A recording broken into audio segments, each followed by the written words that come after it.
आप सभी को मेरा नमस्कार। मैं अभिषेक सिंह आपका स्वागत करता हूं अपने चैनल पे। ये वीडियो बेसिकली एक कंपैरिजन मेरा पर्सनल एक्सपीरियंस है हॉस्टल रहने का, तो वो आपके साथ शेयर करना चाहता हूं। क्यों आपको हॉस्टल लेना चाहिए और क्यों अगर आपको हॉस्टल मिल रहा है तो वो सीट को नहीं छोड़ना चाहिए, और बाहर रहने में कैसे आप उस चीज़ को मैनेज कर सकते हैं, क्या चीज़ें रहने वाली, सारी चीज़ें अपन इस वीडियो में डिस्कस करेंगे, है ना। तो वीडियो को एंड तक देखिएगा अगर वीडियो पे चैनल पे नए हो तो, है ना। चलिए शुरू करते हैं। सबसे पहले इंपॉर्टेंट चीज़ ये रहती है कि जब आप हॉस्टल में रहते हैं तो आपको सबसे जो मेजर प्रॉब्लम रहती है वो फाइनेंस की रहती है ना। तो फाइनेंस कैसे आप, है ना, कम से कम खर्चे में अपना घर, मतलब जो आप रहेंगे जहाँ, तो उस चीज़ को मैनेज कर सकते हैं। जैसा कि मैं आपको बताऊँ, 4875 रुपये आपकी जो फ़ीस पड़ती है ना, वो आप जब पे करते हैं तो एक चीज़ और है कि भैया ये सेमेस्टर की है या ईयर की है ना। तो ये फ़ीस आपकी सेमेस्टर की पड़ती है। एक टाइम 4875 पड़ेगी, जिसमें से 2875 आपकी फ़ीस होगी, और जो बाकी का आपका जो पैसा है 2000, वो आपका रिफंड हो जाएगा जब आप लास्ट ईयर नोड्यूल्स वगैरह सबमिट करेंगे, ठीक है। इसमें से 2875 फ़ीस जो है वो पर सेमेस्टर है। हर सेमेस्टर फिर अगले सेमेस्टर से आपकी जो है 2875 पड़ने वाली। ये हो गया पहला। ये हो गई फ़ीस, जो कि आप देख सकते हैं कि एक सेमेस्टर लगभग 6 महीने की अगर फ़ीस 2875 है तो आपका 500 से भी कम में निपट रहा है, ठीक है। अगर वहीं आप बाहर रूम लेके रहते हैं तो वो 1800, 1900, 2000 अगर सिंगल रूम लेते हैं। अगर आप 2 लोग रहते हैं तो 2800 से 3000, मतलब 2500 के अराउंड चीज़ें रहेंगी, है ना। शेयरिंग करेंगे तो लगभग 1500 से 1250 रहेगा, तो लगभग डबल हो जा रहा है। ये पहला खर्चा हो गया। उसके बाद अगर मैं खाने के लिए बात करूँ तो खाने का हॉस्टल में क्या रहता है, हॉस्टल में जैसे मेस रहती हैं, है ना, तो हम लोग को नाश्ता नहीं फ्री में मिलेगा, है ना, कैंटीन में एक्स्ट्रा पैसा देके करना पड़ता है। अब जो मेस का चार्ज है वो 55 रुपये है, जो नॉर्मल थाली आपको पता ही है। और जो 75 रुपये में आप अंडा और पनीर ले सकते हैं, 85 रुपये में आप चिकन और मछली ले सकते हैं। तो ये रहने वाला, ये एक टाइम का खाना है, और डबल कर देंगे तो 110 रुपये मतलब पर डे आपका लगने वाला है अगर आप सादी थाली ले रहे हैं। वैसे 150, तो लगभग 4000 के आसपास आपका ये खर्चा हो जाता है। अगर आप कैंटीन में थोड़ा वो नाश्ता वगैरह करेंगे तो 5000 टोटल, मतलब आप मान सकते हैं कि 4500 में आप अगर हॉस्टल में रह रहे हैं तो आपका खर्चा निकल जाता है ना। दूसरी चीज़ ये है कि अगर आप बाहर रह रहे हैं तो आप चित्तूपुर एरिया, हैदराबाद गेट, है ना, लंका साइड बहुत लोग प्रेफर करते हैं।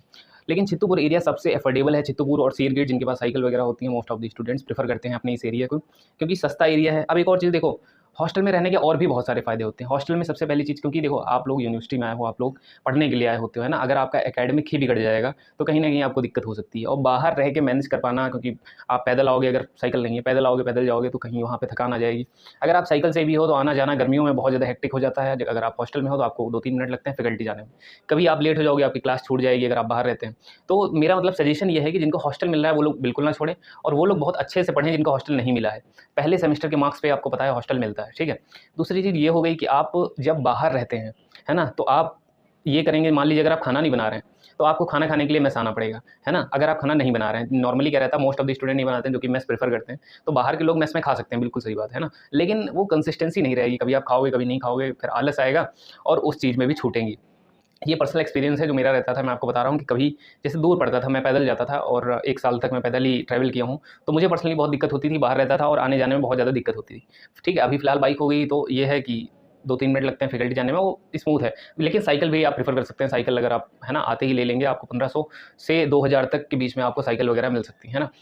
एक ये चीज़ होगी, जैसे आप लाइब्रेरी वगैरह जॉइन कर सकते हैं, है ना। अगर आप बाहर रह रहे हैं तो आपकी जैसे ही क्लास एंड हुई, आप लाइब्रेरी चले जाइए, मेस में खाना खा लिए, लाइब्रेरी आ गए, लाइब्रेरी में पढ़े, फिर रात का खाना खा लिए, फिर आप अपने रूम पे चले गए। एक ये तरीका रहता है जो मैं पर्सनली करता था, क्योंकि आप 1 डेढ़ किलोमीटर दोबारा रूम पे जाओगे, फिर आओगे, फिर जाओगे, ये चीज़ें नहीं हो पाती हैं। लाइट बहुत ज़्यादा कटती है, अगर मैं आपको बता दूँ चित्तूपुर एरिया में, है ना, तो लाइट का सीन बहुत बुरा रहता है। हैदराबाद गेट में भी कटती है पर कंपैरेटिवली बहुत कम कटती है।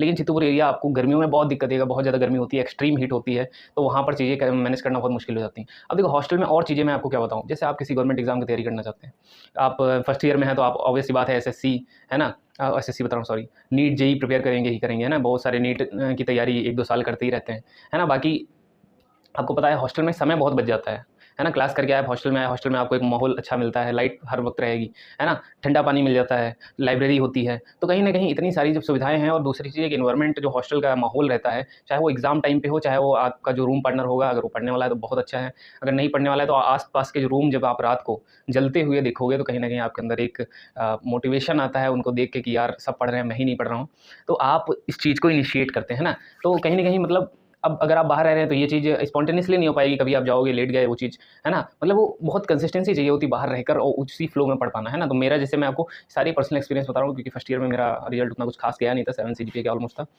लेकिन वही जब आप हॉस्टल में आते हो तो हॉस्टल में कहीं न कहीं आप अच्छे से चीज़ों को कर पाते हो, है ना। और दूसरी चीज़ हो गई आपके रेंज में बहुत सारी चीज़ें हैं, जैसे आपको अगर जिम जाना है, तो आप हॉस्टल में रह के अपनी ग्रोथ कर सकते हैं। हॉस्टल में स्पोर्ट्स का थोड़ा अच्छा रहता है, जो इंटर फैकल्टी या इंटर स्पोर्ट, इंटर डिपार्टमेंट जो गेम्स होते हैं, है ना, जो स्पोर्ट होता है, तो इंटर डिपार्टमेंट तो ठीक है, इंटर हॉस्टल भी होते हैं, है ना? जैसे दालमिया हॉस्टल का ब्रोचा से है, ब्रोचा का अय्यर से है, अय्यर का ब्रोचा से, इस टाइप से गेम्स भी होते हैं। तो उस गेम्स का आपको एक्सपोज़र मिलेगा। टेनिस कोर्ट है, वॉलीबॉल है और बैडमिंटन कोर्ट है, तो ये सारी चीज़ें आपको एक खेलने के लिए थोड़ा, क्योंकि आप रूम पे चले गए, रूम के बाद आप ग्राउंड में आओगे तो मुझे नहीं लगता कोई ग्राउंड पे दोबारा जाना चाहता है ना? कंफर्टेबल के चक्कर में, और कुछ नहीं है। तो ये चीज़ें हॉस्टल में मिलती हैं। एक आपका जिम हो गया, आपके पास आप जिस भी हॉस्टल में होंगे उसके सामने आपका ग्राउंड होगा, Broacha ground, Birla hostel, agriculture, सारे ग्राउंड हैं वहाँ पर, तो आप गेम में भी अपना पार्टिसिपेट कर सकते हैं थोड़ा मूड फ्रेश करने के लिए। और अगर मैं आपको बात बताऊँ, जैसे मेस की एक 12 बजे से 2 बजे तक टाइमिंग होती है। अगर आप उसमें हॉस्टल में होंगे तो आप लेट नहीं होंगे, लेट नहीं होंगे तो आप आराम से जाके तुरंत वहाँ पे खा सकते हैं, है ना? कैंटीन, अब देखिए सुबह का नाश्ता आप कैसे करोगे? अगर आप रूम पे रह रहे हो तो सुबह का नाश्ता ऑलमोस्ट आपका मान के चलिए अब मिस होगा। लेकिन अगर आप हॉस्टलर हो तो आपके सामने ही कैंटीन होगी, जैसे मैं आपको बताऊँगा अभी ब्रोचा का मैं पूरा ओवरव्यू दिखा दूँगा आपको एक वीडियो में। तो मेरे जस्ट सामने कैंटीन है, कोई दिक्कत नहीं है, कैंटीन में भी बहुत अच्छी-अच्छी चीज़ें मिलती हैं, है ना? और मेस की टाइमिंग से आप पहुँच जाते हो वहाँ, आप टाइमली खाना हो जाता है और अपनी टाइमली क्लासेस करते हो, चाहे वो 8 बजे क्लास हो, चाहे 9 बजे क्लास हो, आपकी कोई भी क्लास मिस नहीं होती है। लेकिन जब आप बाहर रहते हो तो अटेंडेंस का इश्यू बहुत ज़्यादा हो जाता है। हॉस्टल वालों के लिए एक इंपॉर्टेंट चीज़ ये है कि भैया अपनी अटेंडेंस बिल्कुल भी कम मत होने देना, 70 टू 75%, है ना? 75% कोशिश करो मेंटेन करने की, सेफ आप रहेंगे, है ना? जो स्टूडेंट जिनको हॉस्टल नहीं मिलेगा या सेकंड लिस्ट, थर्ड लिस्ट का वेट करें, तो सेकंड लिस्ट वाले कोशिश करेंगे कि वो अपना जो है ना भैया, वो जो सेकंड लिस्ट है ना? तो आप अपना रूम वगैरह लेके रखिए और बाहर रहिए जब लिस्ट आएगी, क्योंकि लिस्ट को आने में कई बार 2 महीने लग जाते हैं, 3 महीने, कई बार 1 महीना, तो वो वेरी करता है ना? सीट पे डिपेंड करता है कितनी क्या सीटें रह रही हैं, सारी चीज़ें, और कौन कितने बच्चे छोड़ रहे हैं सीट, वो भी देखा जाता है, ठीक है?